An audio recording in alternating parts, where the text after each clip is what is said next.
Hello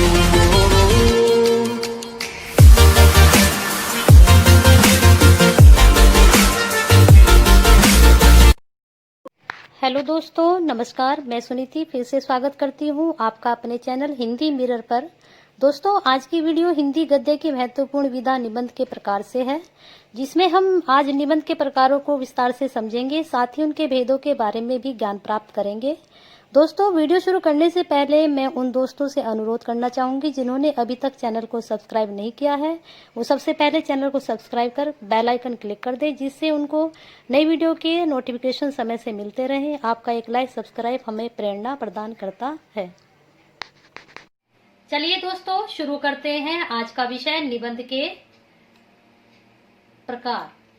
निबंध के प्रकार 3 हैं: व्यक्ति प्रधान निबंध, विषय प्रधान निबंध, ललित निबंध। अभी इन्हीं प्रकारों को हम विस्तार से आगे समझेंगे। निबंध मुख्यतः 3 वर्गों में विभाजित होते हैं। सबसे पहले हमने इसमें लिया है व्यक्ति प्रधान निबंध। क्या होता है व्यक्ति प्रधान निबंध? निबंध का प्रमुख तत्व है आत्मीयता। इसलिए व्यक्ति प्रधान निबंधों में निज अर्थात आत्म तत्व की प्रधानता होना स्वाभाविक है। इसमें कहा गया है कि जो निबंध है वह आत्मीयता होती है, यानी कि जो लेखक अपनी आत्मा के द्वारा अपनी आत्मा से संबंधित लिखता है वह जो है व्यक्ति प्रधान निबंध है, या फिर वह निबंध का प्रमुख तत्व है।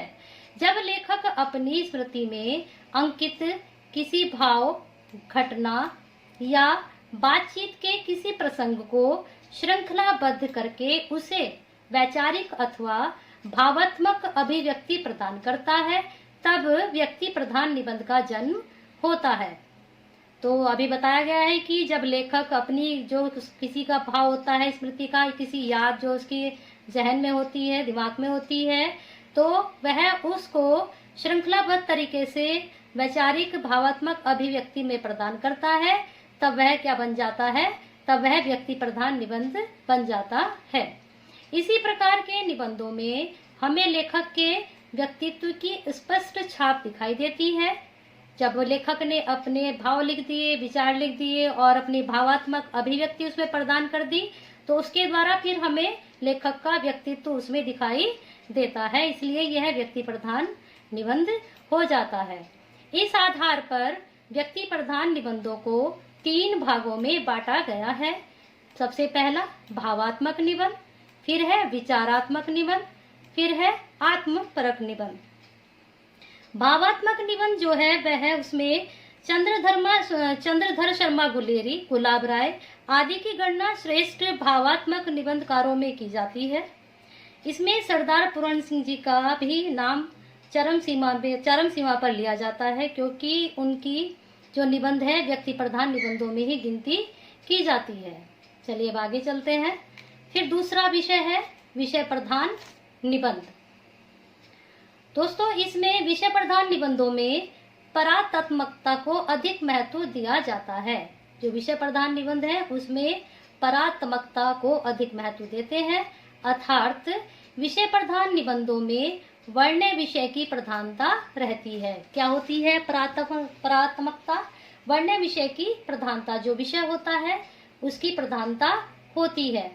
निबंध की विषय वस्तु चाहे सामाजिक हो, राजनीतिक हो, आर्थिक हो या फिर सांस्कृतिक हो, साहित्यिक, मनोवैज्ञानिक आदि कुछ भी हो, किंतु अच्छे निबंध के लिए सर्वाधिक महत्वपूर्ण उसकी प्रस्तुति होती है। कहने का तात्पर्य यह है कि विषय चाहे कुछ भी हो, चाहे वह राजनीतिक हो, चाहे आर्थिक हो, सांस्कृतिक हो, साहित्यिक हो या फिर मनोवैज्ञानिक ही क्यों ना हो, लेकिन अगर वह उसकी प्रस्तुति अच्छी है तो वह क्या बन जाता है? वह विषय प्रधान निबंध बन जाता है। यदि लेखक किसी सामान्य विषय पर लिखते समय उसमें अपने विचारों को अनुभवों से सजीवता व जीवंतता प्रदान करता है, तो वह सहज ही निबंध बन जाता है। विषय प्रधान निबंधों को हम 2 भागों में विभाजित कर सकते हैं। अब विषय प्रधान निबंध क्या है? जब लेखक उस अपने विचारों को, सामान्य विषय जो होता है उसको अपने विचारों और अनुभव से सजीवता व जीवंतता दे देता है, तो वह विषय प्रधान निबंध बन जाता है। विषय प्रधान निबंध भी दो भागों में विभाजित है, वर्णनात्मक और विवरणात्मक। तो इस प्रकार से हमने विषय प्रधान निबंध विषय के बारे में जाना। चलिए अब आगे चलते हैं। फिर है तीसरा आपका ललित निबंध। क्या होते हैं ललित निबंध?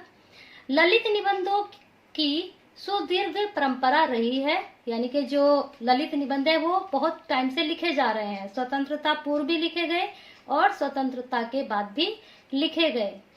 यूं तो स्वतंत्रता से पूर्व भी ललित निबंध लिखे गए हैं, किंतु स्वतंत्रता के पश्चात हमें ललित निबंधों का एक स्वतंत्र एवं सुव्यवस्थित रूप दिखाई देता है। यानी कि जो स्वतंत्रता से पहले लिखे गए वो तो ठीक थे, अच्छे थे, लेकिन उसके बाद जो निबंध लिखे गए उनमें अधिक स्वतंत्रता एवं सुव्यवस्थित रूप दिखाई पड़ता है।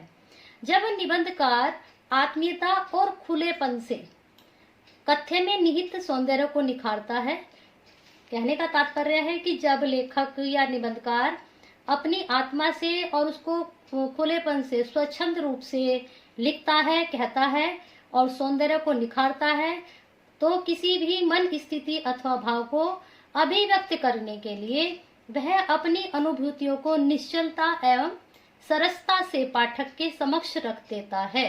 पाठक यानी कि जो पढ़ रहे हैं उस निबंध को उनके समक्ष रखता है, तब वह ललित निबंध का जन्म होता है, तब वह ललित निबंध बन जाता है। व्यंग्यात्मक कोमलकांत पदावली, गुणयुक्त भाषा तथा गद्यात्मक लालित्य जैसी विलक्षणता से युक्त होने के कारण इन्हें ललित निबंध भी कहा जाता है। क्यों कहा जाता है इन निबंधों को ललित निबंध? इनमें कोमलकांत पदावली होती है, गुणयुक्त भाषा होती है और लालित्य जैसी विलक्षणता होती है, तो इन्हें ललित निबंध कहा जाता है। और लेखक इसमें क्या करता है? अपने अनुभूतियों को, अपने विचारों को, अपनी मन स्थिति को निश्चलता से एवं सरसता से पाठकों के समक्ष रखता है, तब वह ललित निबंध बन जाता है। अब देखिए, हमने आपसे कहा था कि हम लास्ट में आपको अभ्यास प्रश्न भी कराएंगे जो आपके इंटरनल और एक्सटर्नल दोनों के लिए महत्वपूर्ण है। इसका आप दोनों में ही प्रयोग कर सकते हैं इन प्रश्नों का, और इन प्रश्नों का जो व्यक्तिगत आपकी परीक्षाएं होती हैं उनमें भी आपका इनका बहुत अच्छे से महत्वपूर्णता है। पहला प्रश्न है, निबंध किस भाषा का पर्यायवाची शब्द है? फिर दूसरा प्रश्न है, व्यक्ति प्रधान निबंध से आप क्या समझते हैं? भावात्मक और विचारात्मक निबंध में क्या अंतर है? वर्णनात्मक और विवरणात्मक निबंध में क्या अंतर है? फिर पांचवा प्रश्न है, ललित निबंध की प्रमुख विशेषताएं क्या हैं? तो दोस्तों, इस प्रकार से आपने ये 5 प्रश्न देखे। पहला था, निबंध किस भाषा का पर्यायवाची शब्द है? व्यक्ति प्रधान निबंध से आप क्या समझते हैं? भावात्मक और विचारात्मक निबंध में क्या अंतर है? वर्णनात्मक और विवरणात्मक निबंध में क्या अंतर है? फिर ललित निबंध की प्रमुख विशेषताएं क्या हैं? इनको आप शॉर्ट में भी लिख सकते हैं और लॉन्ग भी बनाकर इनके प्रश्न आप बना सकते हैं। तो दोस्तों, अगर आपको आज की वीडियो पसंद आई है, जो निबंध के हमने आपको प्रकार कराए हैं, तो इसको लाइक एंड शेयर करना ना भूलें और हिंदी मिरर भी सुनीति के साथ अपना प्यार और साथ ऐसे ही बनाए रखें। अगर आपको किसी भी वीडियो से कोई भी जानकारी चाहिए तो आप डिस्क्रिप्शन में जाकर आप हमसे शेयर कर सकते हैं और चैनल को सब्सक्राइब और लाइक एंड शेयर करना ना भूलें।